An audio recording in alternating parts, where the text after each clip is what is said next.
हर एक world cup में कुछ फेवरेट्स होते हैं, कुछ चैलेंजर्स होते हैं और फिर कुछ ऐसी टीमें होती हैं जो कि सबको सरप्राइज कर देती हैं। इन डार्क हॉर्सेस को हम इस वीडियो में प्रीव्यू करेंगे और उसके बाद हम अपनी पूरी वर्ल्ड कप की प्रिडिक्शंस भी बताएंगे, जिसके अंदर हम बात करेंगे कि हमारे ख्याल से सबसे बड़ी फेलियर कौन होगी, गोल्डन बूट कौन जीतेगा, प्लेयर ऑफ द टूर्नामेंट कौन होगा और सबसे ज़रूरी सवाल, वर्ल्ड चैम्पियन कौन बनेगा। मैं हूं इस्माइल फारूक, एफसी न्यूरमबर्ग के लिए जर्मनी में फुटबॉल एनालिस्ट, और ये है प्रेसिंग मैटर्स, पाकिस्तान का number 1 football show, brought to you by on the mic.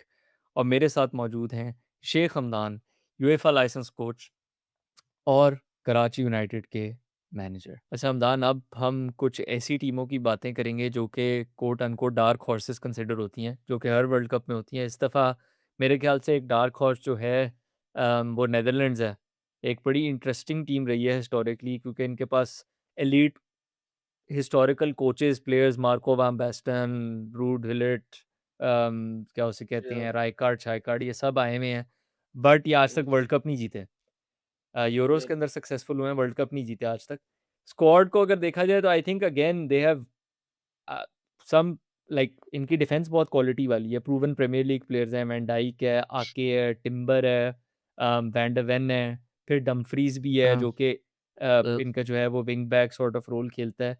फिर आई थिंक मिडफील्ड के अंदर they have a very nice, very strong three with different sort of, I Qualities, think, profile. Qualities, but at the same time मेरे ख्याल से इनकी profiles कुछ मिलती जुलती भी हैं। फॉर एग्जांपल, तीनों बॉल कैरियर्स हैं। रेंडियर्स भी बॉल Reinders, कैरियर है, ग्रेवनबर्च भी Gravenberg, De Jong. और डियोंग भी बॉल कैरियर है। लेकिन इनके Do the अंदर three थोड़े से start? डिफरेंसेस ये हैं कि यार I don't know if they will start, क्योंकि डियोंग जो है वो पिछली, अगर यूरोस के बारे में अगर आपने देखा जाए तो de Jong was injured, and Okay. Gravenberch was not playing this current role that he plays at Liverpool. Yeah. तो इस दफ़ा his team is going to be a bit different. Ryan dears ने सिटी के लिए रेगुलरली नहीं खेला इस season after the first half, तो वो भी है। But yeah, but I think I he's would, he's a he's one of those players जो club में नहीं अच्छा खेलता, but come the national team, boom, he's thriving over there. I think club में भी अच्छा खेलता था, बस वो पहला सीजन है, उस तरह चला नहीं है अभी।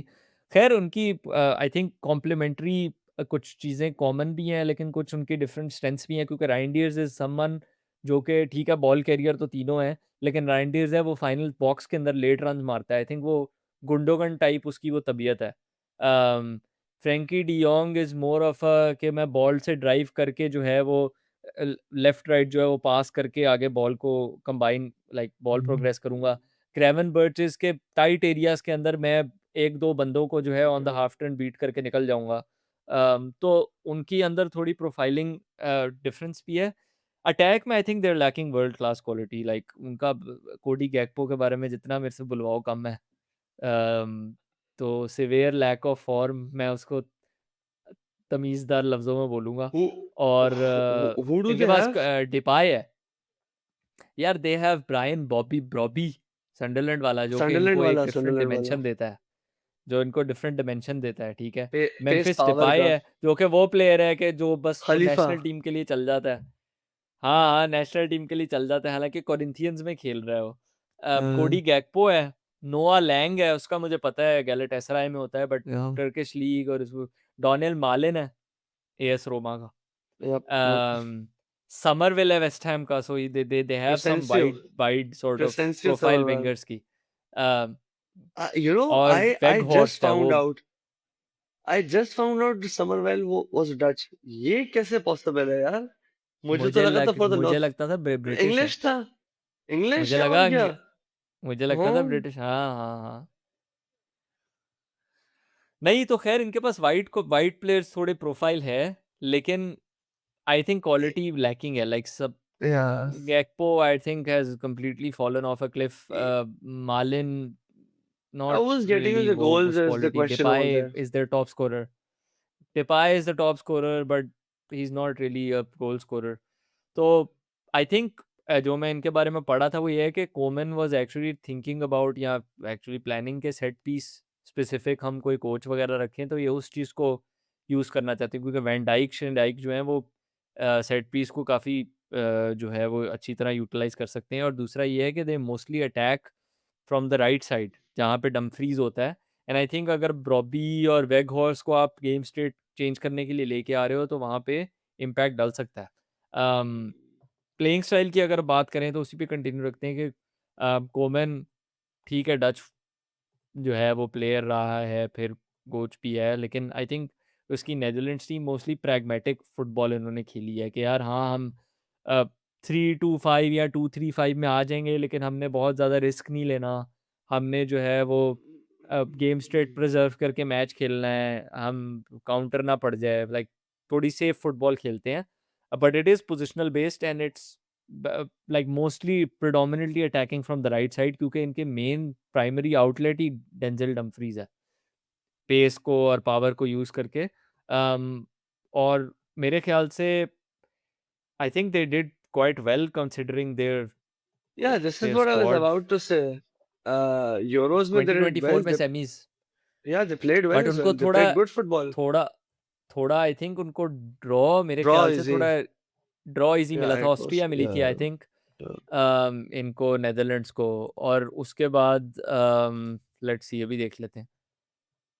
नेदरलैंड्स यूरो 2024 के अंदर टर्की से ये 2-1 जीते, नहीं सॉरी, टर्की ने ऑस्ट्रिया को हराया था राउंड ऑफ 16 में, तो इनको टर्की मिला था। Yeah. इनको टर्की मिला था, ये टर्की से 2-1 जो है वो जीते थे। और Mm. वो भी ये हार रहे थे 1-0, ये 2-1 बाद में जाके जीतना शुरू हुए थे। और टर्की को रेड कार्ड हो गया था, खैर वो तो लेट हुआ था। उसके बाद Okay. इनको सेमीफाइनल में इंग्लैंड मिली थी, उससे ये हार गए थे। Coming अम, home. लेकिन वो भी इजी, Yeah. क्या कह रहा हूँ, सॉरी, टाइट मैच था। वो भी आगे Mm. पीछे 19-20 ही था। But I think that is one of their strengths actually, ये टूर्नामेंट फुटबॉल टाइप टीम है।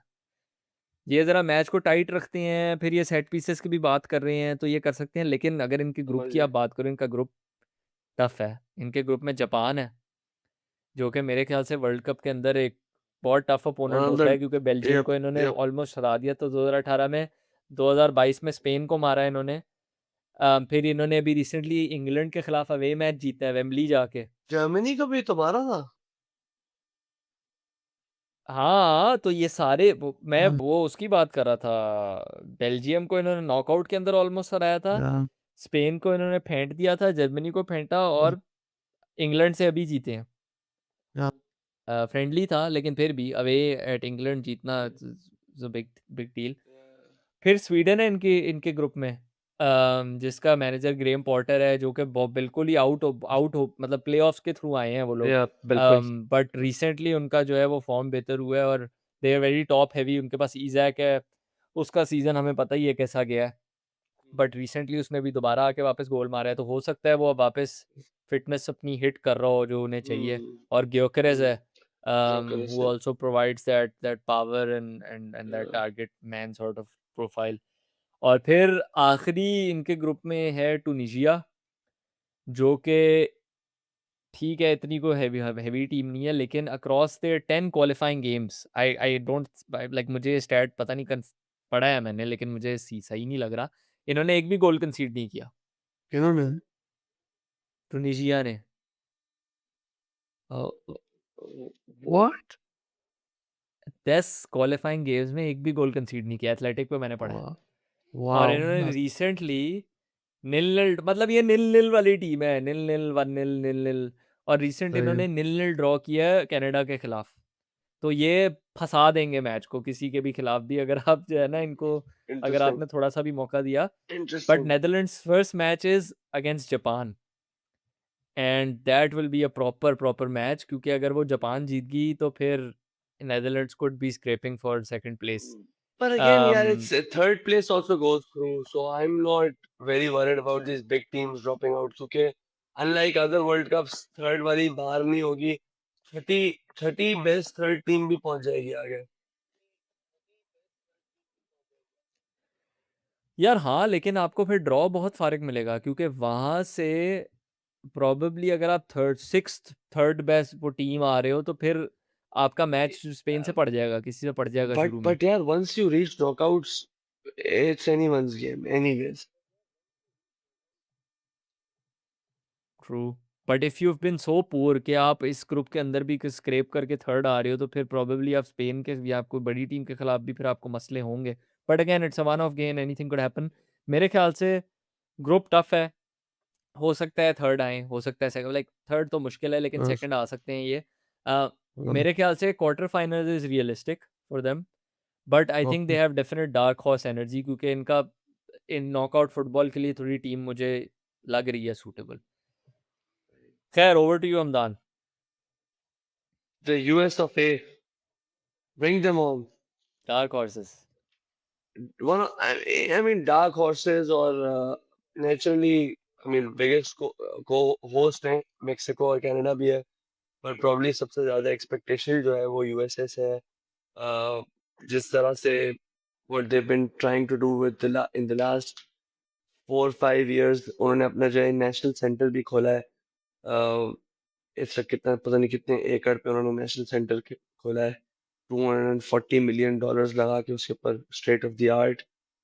बहुत सारी चीज़ों को उन्होंने फैक्टर इन किया था कि यूरोप के करीब हो, प्रॉक्सिमिटी के तौर पे मौसम मुनासिब हो, मौसम इतना ज़्यादा रफ ना हो, लैंड अच्छा हो, नॉइज ना हो, बहुत सारी चीज़ों को रख के उन्होंने फिर वो नेशनल सेंटर बनाया था। और फिर प्लेयर्स के लिए भी ये था, क्योंकि उससे पहले तक प्लेयर्स को क्या करना पड़ता था कि हर डिफरेंट इंटरनेशनल विंडो में they would either borrow one of the MLS teams, या वो किसी यूनिवर्सिटी कॉलेज टीम से जो उनको बोरो करना पड़ता था। And sometimes they would struggle, क्योंकि लेट्स से MLS सीजन वो सॉरी कॉलेज सीजन चल रहा होता है, तो उनको वहां पे जो है ना वो इजीली जो बेस वो लोग चाहते हैं नहीं मिलती। तो they've done some right things over the last 4 5 years. Then again, USA के अंदर Pochettino, I mean, was a very surprise signing or a very surprise appointment that they made. और फ्रॉम पोचेटिनोस केस एज वेल कि उसने जो है वो international football को और यूएसए को भी सारे जॉइनिंग देम। इंटरेस्टिंगली कुछ कुछ काफी सारे चीजें उसके केस में आई हैं। बहुत ज्यादा अटेंशन जो है वो पोचेटिनो पे जनरली चली गई थी, और जिस तरह से वो चीजों को मैनेज कर रहा था। So over his 2 year tenure, he called up 71 players for the camp, different camps के across, very experimental, focusing some young players, some players who were playing in the MLS. फिर कभी कुछ प्लेयरों को अपने कोर प्लेयर्स को नहीं बुला रहा था, सच एज टाइलर एडम्स और पुलिसिक, और पंगे हो रहे थे कि यार उसको क्यों नहीं बुला रहे हो, इसको बुला रहे हो। और वो काफी गेम्स हारे जा रहे थे मुसलसल।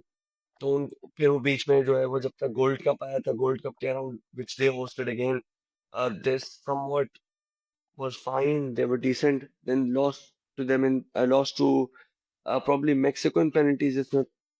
तो वो बहुत ज्यादा जो है ना वो रॉकी, बहुत ज्यादा जो है वो इनका रॉकी पीरियड रहा है in the last like 1 to 2 years with them. Some things against US जो है वो ये है कि इन्होंने, क्योंकि they were the host, they haven't played any competitive games over the last 2 years gold cup के बाद से। और जब जो है वो फ्रेंडली विंडो या जो इंटरनेशनल विंडो होता था, क्योंकि नहीं, बाकी गोल्ड कप तो 2025 में हुआ है। गोल्ड कप के बाद इन्होंने कोई भी जो है ना वो कंपैरेटिव अच्छा, उस तरह वो से नहीं खेले थे, क्योंकि क्वालीफाइंग नहीं खेले, हाँ। उस वक्त भी जो है वो कुछ कुछ टीमों के कुछ कुछ स्ट्रॉन्ग नेशन यूरोपियन क्वालिफायर्स चल रहे थे वर्ल्ड कप, तो they couldn't pick and choose strong opposition to play. और पोचेटिनो को प्रॉब्लम भी इसमें हो रही थी कि यार काफी सारे गेम्स जो है वो फ्रेंडली गेम्स हो रहे थे। And then he came out in press conference and said there is no such game as a friendly game, and for us it's like a knockout और ये और वो। बट नेचुरली वो फील फ्रेंडली वाली होती थी, but he wouldn't do it that way. He would some he wouldn't treat it as friendly कि वो 10 10 सब्स्टिट्यूशंस नहीं कर रहा होता था कुछ कुछ गेम से, because he wanted to keep it a case in point कि यार मैं प्रॉपर उसको कंपेटिटिव गेम के तौर पे उसको यूज करूं। तो ये एक उनके केस में एक काफी चीज थी। Second interesting thing about them, as historically हमेशा जो होता है ना कि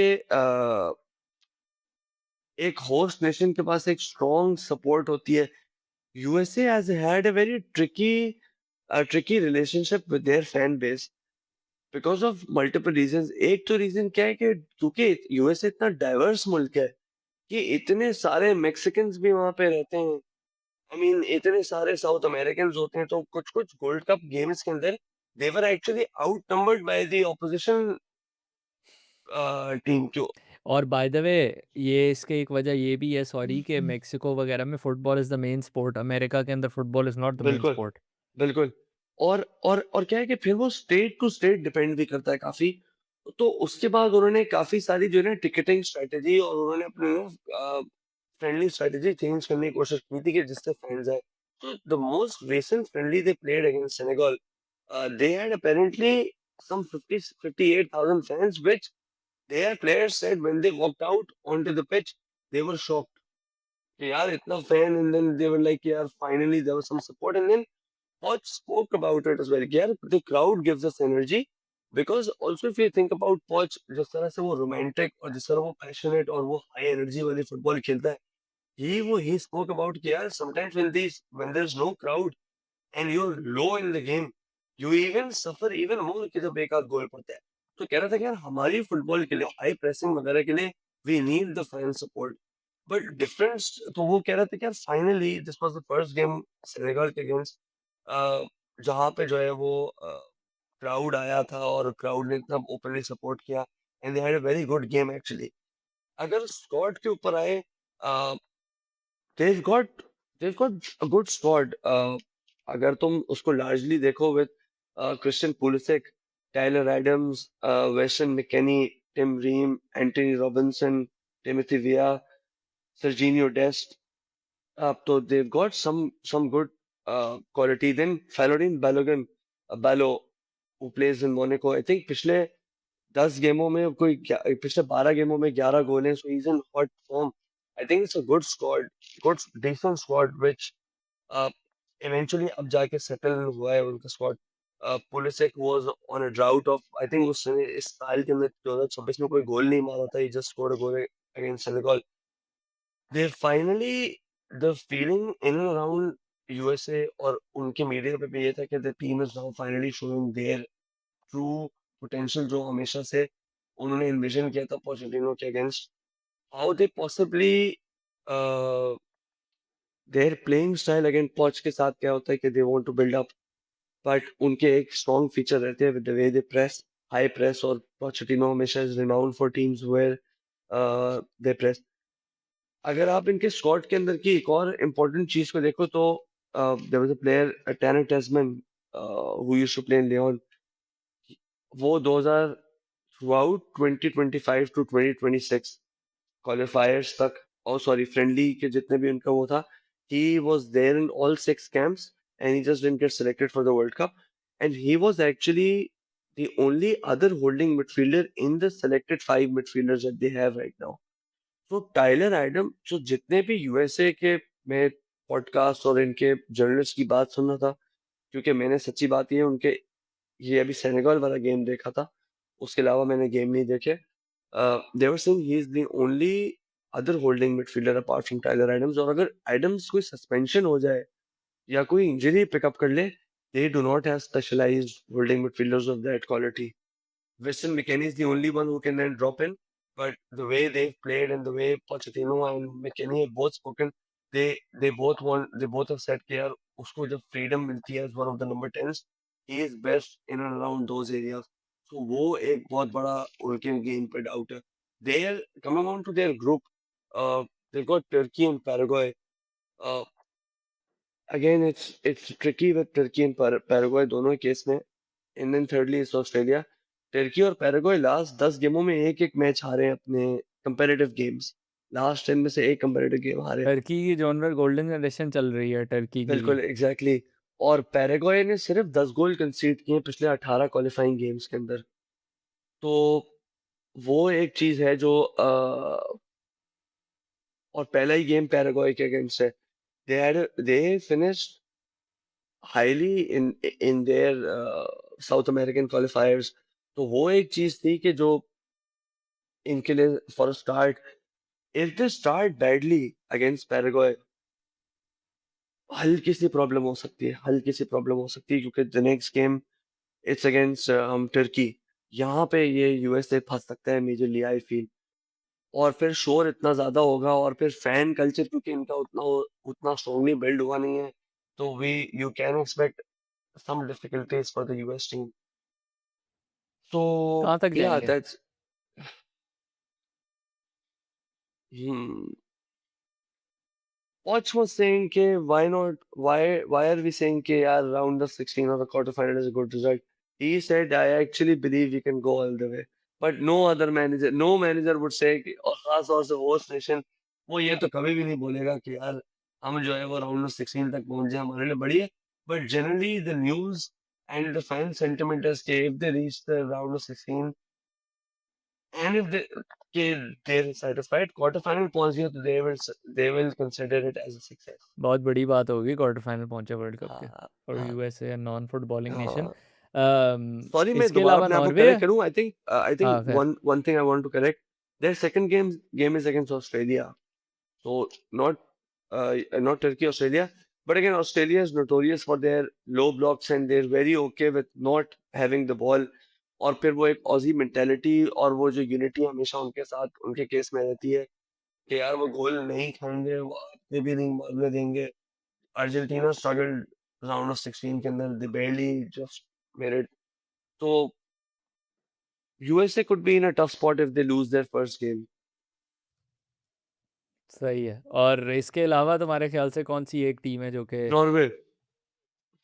क्यों? Norway had a mental European qualifier campaign bye the वे. उन्होंने 8 गेमों के अंदर 37 गोल मारे हैं. वो भी अपने गोल्डन जनरेशन के अंदर है इस वक्त, with Haaland, with Sorloth, with Odegaard. तो वो भी वो अपने गोल्डन जनरेशन में they beat Italy twice during those qualifiers. Haaland top scorer था with 11 goals in that European qualifier. So I think I won't be surprised if actually Norway become those giant killers that we feel they are. I mean, they can possibly do. उनकी generation इस तरह से. I think Norway got a very very decent squad. तो मैं Norway को एक tallest और squad as well apparently. Yes, क्योंकि वो उनके जेनेटिक्स फेवर देम. और फिर जिस तरह से जो है वो वर्ल्ड कप सेट पीसेस वगैरह पे जिस तरह से फॉल कर सकता है, तो I think won't be surprised if they come out as one of the dark horses and go through all the way. I won't be surprised. या अच्छा हमदान, लास्ट अगर हम इसको रैप अप करें Yeah, हमारे वर्ल्ड कप की जो yeah, हमने ये शुरू की है, ऑब्वियसली हम इसको yeah. वर्ल्ड कप को कवर करते रहेंगे, बट कोई भी प्रीव्यू प्रेडिक्शंस के बगैर पूरा नहीं होता। तो in one word let's go through our predictions at the end. Yeah. सबसे पहले surprise package. Surprise pack. Norway. मेरे लिए Senegal. Number 2 big failure. Brazil. Same Brazil. तीसरा गोल्डन बूट। हम्म. मैंने हालैंड कहा था, तुमने हैरी केन. अब और तुम मैं सब बता दो सबको। हालैंड हैरी केन पे मैं कंफ्यूज हूँ. इट्स ईदर और, क्योंकि दोनों पेनल्टीज पे होंगे. मैं केन कह रहा हूँ। ओके. हाँ लेकिन मुझे लगता है कि केन की टीम ज़्यादा आगे जाएगी पोटेंशियली, तो ज़्यादा मैच खेलेगा। फिर हमारे हमारे दोनों डार्क हॉर्सेस एक्चुअली एक ही ग्रुप में by the way, Norway Senegal. Player of the tournament. Bruno Fernandes. मुझे लग रहा था तुम ये बोलोगे। ये लमीन यमाल। इंजरी डाउट है लमीन यमाल पे. दैट्स और the only thing that was stopping me from पहले एक दो टेकिंग मैच हिज नेम. पहले एक दो मैच हाँ, पहले वो एक दो टुवर्ड्स मैच द एंड. यार won't be surprised if नहीं it's पहले Dembele as well, by the way. Could be very very easily could be Dembele. Dembele very और easily could be Mbappe Dembele. Actually, क्योंकि हाँ. Winner France. Spain. तो Spain पे देखते हैं that's the फिर इनका ओनली आपस डाउट में। That I I think if have, all goes that well they will phase one each other. I think कुछ इस तरह का है यार आई थिंक परम्यूटेशन क्योंकि कॉम्बिनेशन. इस दफ़ा ग्रुप स्टेजेस इतनी नॉन रिस्क हैं technically, I think they will one two पहले दो मैचेस में वो उनको बिल्कुल रिस्क नहीं करेंगे। और उसके बाद तीसरे मैच में हम्म। अगर वो रेडी हैं तो उनको उठा के ले आएंगे and then they will be firing. हाँ, वो let's see, I don't pressure know. वाला एलिमेंट कम है इस वर्ल्ड कप के अंदर उस केस में कि अपने प्लेयरों को जबरदस्ती फेंक देंगे, क्योंकि आप थर्ड भी आ जाओ तो आप बहुत ही गए गुजरे थर्ड आओगे तो तब जाके आप मिस करोगे, क्योंकि 6 टीमें तो खेल ही रही हैं। Exactly, exactly. तो खैर, आई थिंक ये है। अब जो जो देख रहा है वो अपनी भी प्रिडिक्शंस जो है वो कमेंट्स में डाले based ish- on this format that we just said. Surprise, big या, failure, golden boot, player of the tournament और विनर, और फिर देखते हैं एंड में कौन सही निकलता है। हमेशा कुछ ना कुछ और ही हो जाता है वर्ल्ड कप के अंदर, बट फिर भी दैट नेवर स्टॉप्ड अस यार इट्स तो फ्रॉम और गिविंग इस वर्ल्ड कप में प्रिडिक्शंस। और अब्दाल, ज्यादा any I think, last words? इस इस वर्ल्ड कप में और ज्यादा आई थिंक ये मुझे लगता डू है वो watch out 2010 for. Type world cup होगा, वो 20, क्योंकि पिचेस भी सारे नए स्टेडियम बन रहे हैं, या ठीक है, सब कुछ ही नया डल रहा है। या वो अभी रिसेंटली देख रहे थे, वो बॉल बाउंस नहीं हो रही थी प्रॉपरली। फिर हाइड्रेशन ब्रेक्स जो हैं वो कह रहे हैं कि हम बिल्कुल। इंट्रोड्यूस कुछ एक्स्ट्रा कर रहे हैं, 3-3 मिनट की गैप। तीन फिर उसके बाद तीन एक, मिनट के गैप है जहाँ पे प्लेयर्स लैपटॉप यूज कर सकते हैं, by the way coaches to give out tactical instructions as well, you know this. So imagine that. Number तो वन, नंबर फिर टू, नहीं, आई डेंट नो एक और दिस। Very interesting thing. अगर कोई 8 किलोमीटर के रेडियस के अंदर अगर लाइटनिंग कहीं पे हुई यूएसए के अंदर, तो वो गेम तो आधा मैच को घंटा रुकना सस्पेंड पड़ेगा। हो जाएगा, जब तक आधे घंटे तक एक और लाइटनिंग ना हो। तो अगर अगर क्लब वर्ल्ड कप देखा हो, बेंफिका चेल्सी गेम कुछ 4 घंटे चला था, 4 घंटे बाद मैच का रिजल्ट आया था। और कोई फीफा ने अभी तक उस चीज को वो नहीं क्लियर नहीं किया है कि कितनी देर तक हम फोरफे करेंगे, अबैंडन करेंगे, कितनी देर तक इंतजार करेंगे। तो ये एक और चीज है, watch out for those lightning breaks और द वेदर टेम्परेचर, क्योंकि वो इन मामले में फीफा कहता है कि हम जो है वो नेशन के प्रोटोकॉल्स पे चलते हैं कि वो लोग इनकी सिचुएशन में क्या कहते हैं। तो बारिश और इनसे रिलेटेड एक प्रॉब्लम है, जहाँ लाइटनिंग हो गई था, बंद किया, चल मामा अंदर जाओ, फैंस को भी वो एक एरिया में लेंगे और प्लेयर्स जो है वो ड्रेसिंग रूम्स में चले जाएंगे। 30 मिनट तो ब्रेक फॉर श्योर होगा। So what impact does this have if you're chasing a game? What impact आप does this बिल्कुल have if मोमेंटम, आप 2-2-0 हार रहे थे, आपने भी गोल किया, 2-1 हुआ, लगता है अभी momentum टूट गया? मोमेंटम हो रहा है। So it would be similar to don't I mean it could possibly have a similar effect to the, बहुत ही डिफरेंट बात बोल रहा हूँ, बट विंबलडन और जिस तरह वहाँ रूफ क्लोज होने के बाद जो है वो माहौल बिल्कुल चेंज हो जाता है। I think Roger Federer Andy Murray का एक फेमस विंबलडन फाइनल था, जहाँ बारिश के तक एंडी मरे होने से पहले तो Andy Murray was absolutely annihilating Roger Federer. As soon as rain came और वो ऊपर से रूफ क्लोज हो गई, Federer killed him by the way. तो कुछ इस तरह के situations, watch out for them. One final, this was my final take. तो ये थी हमारी वर्ल्ड कप प्रिडिक्शंस और प्रीव्यू। अब आगे आगे जिस तरह मैचेस आएंगे, हम उनको प्रीव्यू भी करेंगे, रिव्यू भी करेंगे। ऑब्वियसली रोज़ मल्टीपल मैचेस होंगे, तो हम रोज़ तो वीडियो नहीं निकाल सकते, लेकिन हम बाकायदगी से कुछ इंटरवल्स के बाद वीडियोस निकालेंगे जिनमें हम बड़े मैचेस को रिव्यू और प्रीव्यू भी करेंगे। तो please subscribe if you haven't, follow us on social media. अगर आप पाकिस्तानी नहीं हैं, वेलकम। हम पूरे साउथ एशिया के लिए फ़ुटबॉल की बात कर रहे हैं, हम पूरी दुनिया के लिए फ़ुटबॉल की बात कर रहे हैं। Until next time, take it easy.